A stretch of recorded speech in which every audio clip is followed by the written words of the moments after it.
the Florida Writer Podcast, a discussion about writing and other things. Hello, and welcome to another edition of the Florida Writer Podcast with your host, Alison Nissen. And today I am lucky enough to be with David Rabin. David, could you give us a 60-second elevator pitch about who you are and what you write? I can, and thank you so much for having me. I'm originally from Chicago, where my novel is based. And after I graduated from law school, I moved to Atlanta, where I live now. And I worked as a trial lawyer for over 30 years. I retired a few years ago. And finally, having some leisure time, I wrote my first novel, which is called In Danger of Judgment. It's a crime thriller set in 1980s Chicago, and it'll be published in August of this year by Black Rose Writing. Well, that sounds like quite an exciting journey from law school all the way to published author. It's been a very long, arduous road, believe me. I bet you have had your opportunity to discover some pretty interesting personalities along your trip from there to then, from then to now. Yes, I have. You know, when you do trial law, you run into a lot of different kinds of people, and you run into them in kind of the worst circumstances that they've been in. And you learn how to navigate a lot of different personalities and a lot of different stress levels. So yeah, it was an interesting journey. So what's been your favorite part of transitioning into becoming a writer? Well, I guess my favorite part would be that I get to actually make stuff up. You know, when you're a lawyer, you're really supposed to stick to the truth, and lawyers are not really supposed to depart from that. So all of my writing, you know, I did a lot of writing as a lawyer, obviously, but it was all nonfiction, and I had to stick to the facts, and I had to prove all my facts, and I had to have support for all my facts.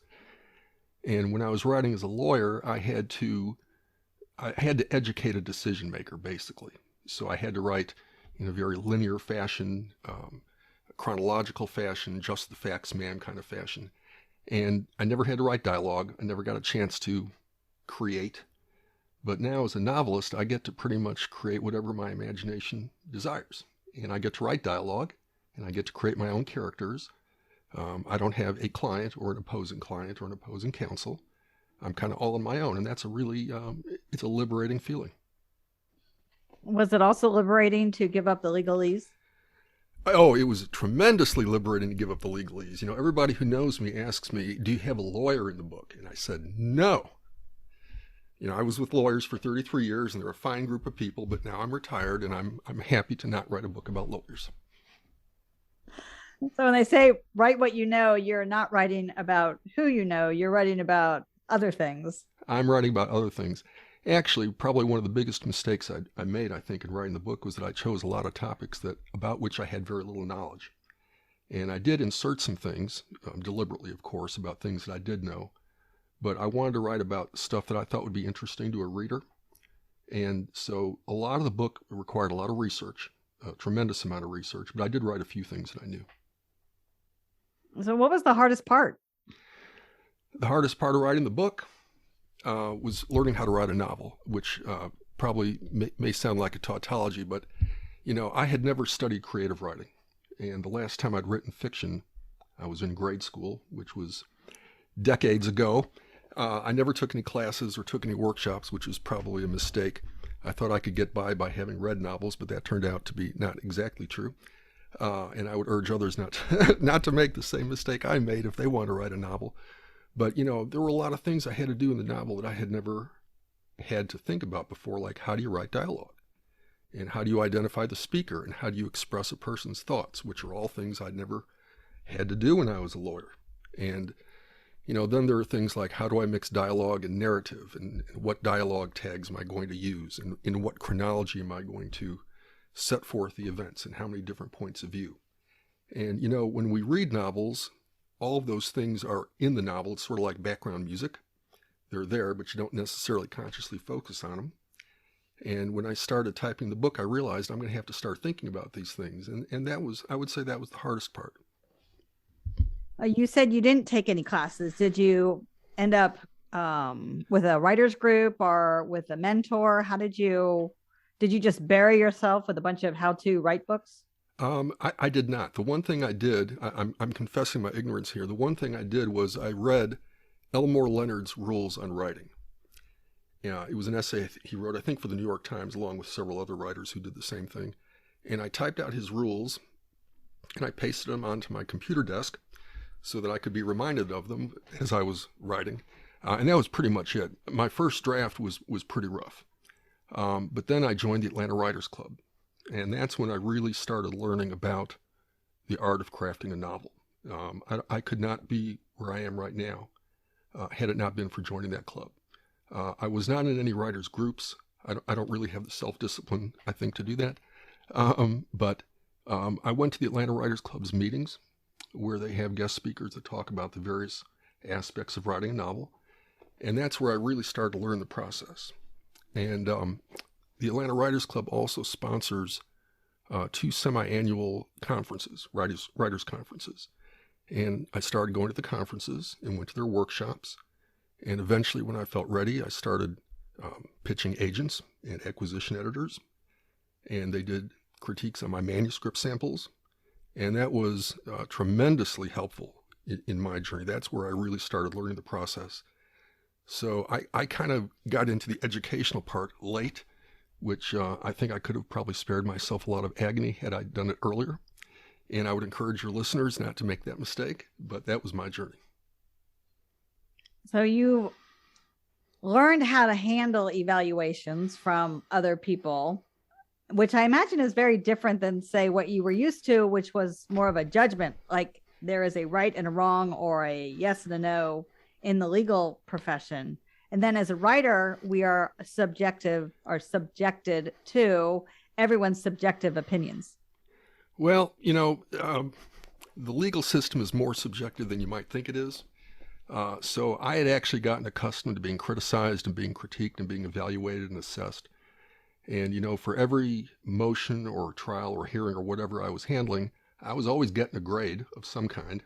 I either won or I lost. So I was accustomed to being criticized, and that was fine. You learn something from every criticism. And even when I was pitching agents at the writers' conferences,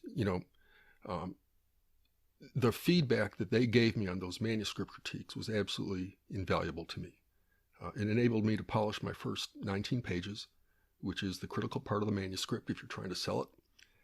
And, the criticism didn't bother me. I always liked it when judges asked me questions, because then I knew what they were interested in. So getting those critiques from the agents was really a good learning experience. And tell me about anything that was really scary with writing.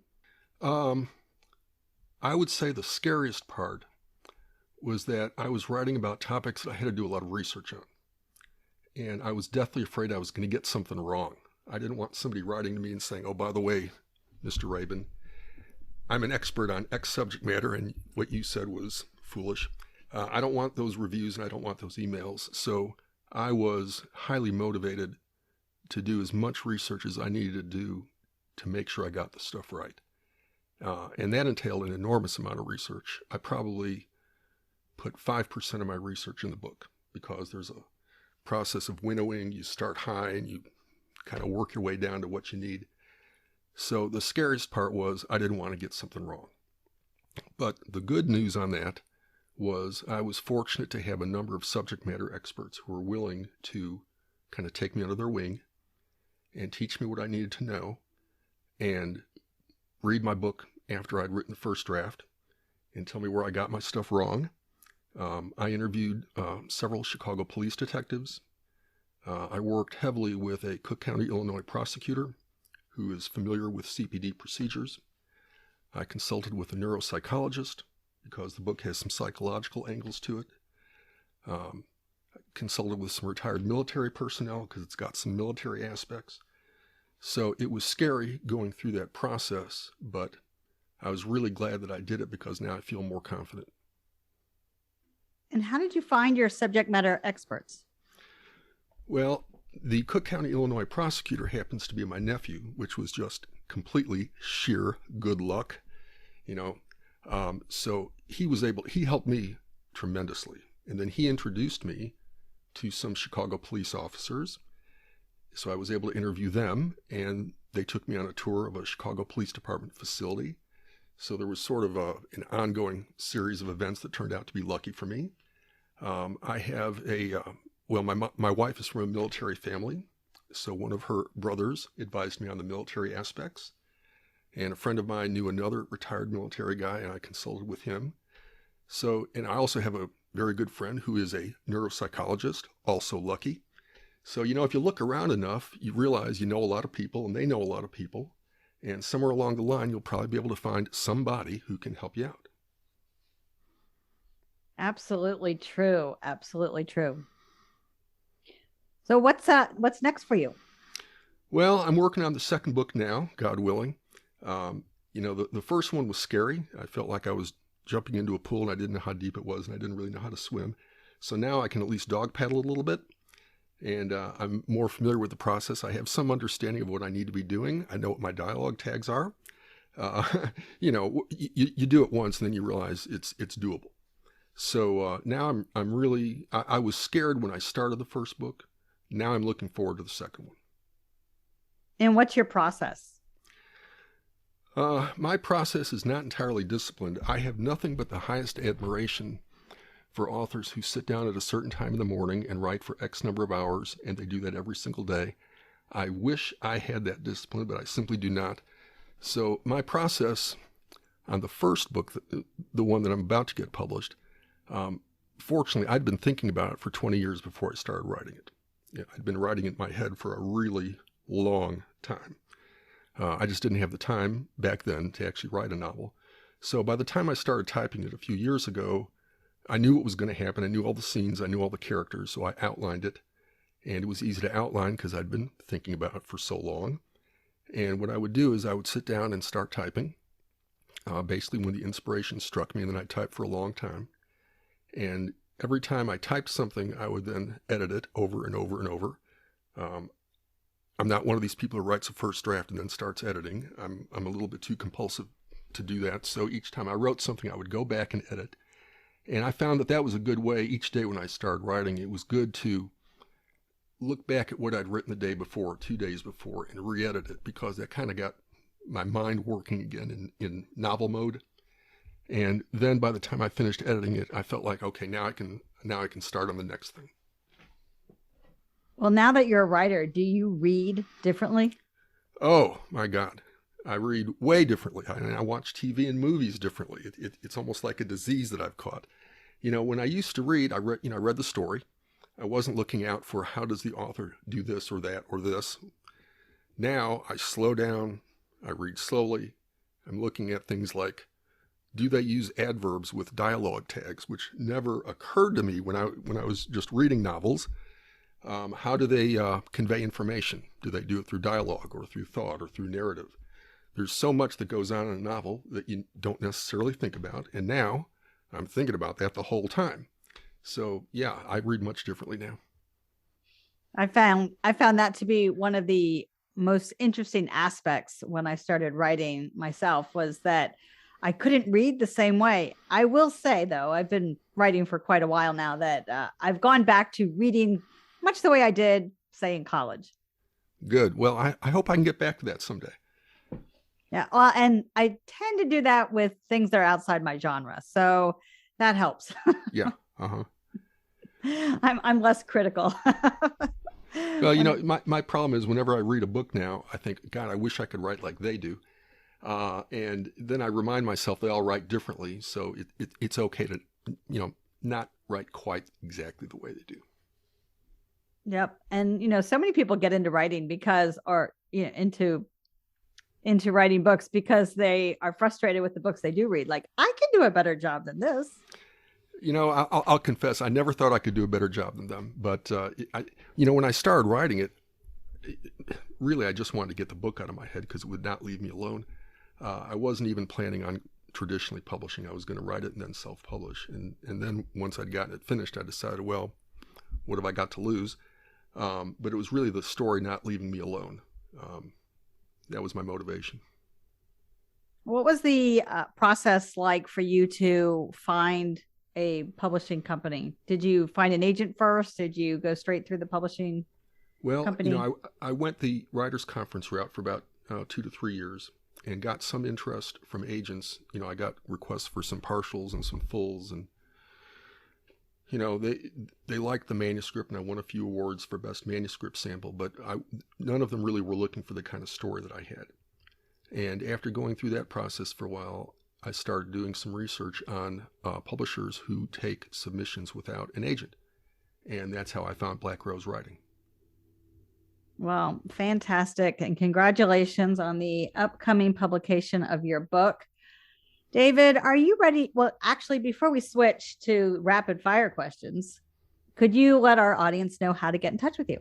Yes. Right now, they can get in touch with me on my Facebook author page, which is David Rabin Author, all one word. I should have a web page probably in the next 2 months, and I will put the web address on my Facebook page, but for now they can DM me through Facebook. All right. Are you ready to switch to our rapid fire questions? Go for it. Do you own a bicycle? No. When was the last time you were riding a bike? Many years ago. Yeah. I rode a lot as a kid. Does that count? Sure it does. Why not? Okay. How about, do you know how to surf? No. No, me neither. Although I love body surfing, I will say that. Now you're wondering if I actually do anything, but go ahead. Ask me open-ended questions. Eventually, after a couple of years, you'll get one that I do. Go ahead. All right. And what was the last thing you did that scared you besides writing? There's so many things that scare me. I can't even recall which exactly the last one was. I'll give you the scariest thing that I've done, which was bicycling down Mount Haleakala. And that was, in fact, the last time I've been on a bicycle. How's that? See, it sounds like it could be scary. I hit 2 birds with 1 stone. Perfect. Well, David Rabin, it has been a delight to have you visit us for the Florida Writer Podcast. Thank you so much for having me. I appreciate it. You have been listening to another edition of the Florida Writer Podcast with your host, Alison Nissen. Alison out. Boom. We're all done. David Rabin's debut novel, In Danger of Judgment, is a crime thriller set in 1980s Chicago and will be published by Black Rose Writing in August of 2022. David was born in Chicago and raised in Lake, and later moved to Atlanta, where he worked as a trial lawyer for 33 years. Now retired, he writes crime fiction, runs a competitive shooting program, and competes in rifle sports. He can be contacted through his Facebook page at David Rabin Author. That's DavidRabin Author. For more information about the Florida Writers Association, visit us at floridawriters.org. Until next time.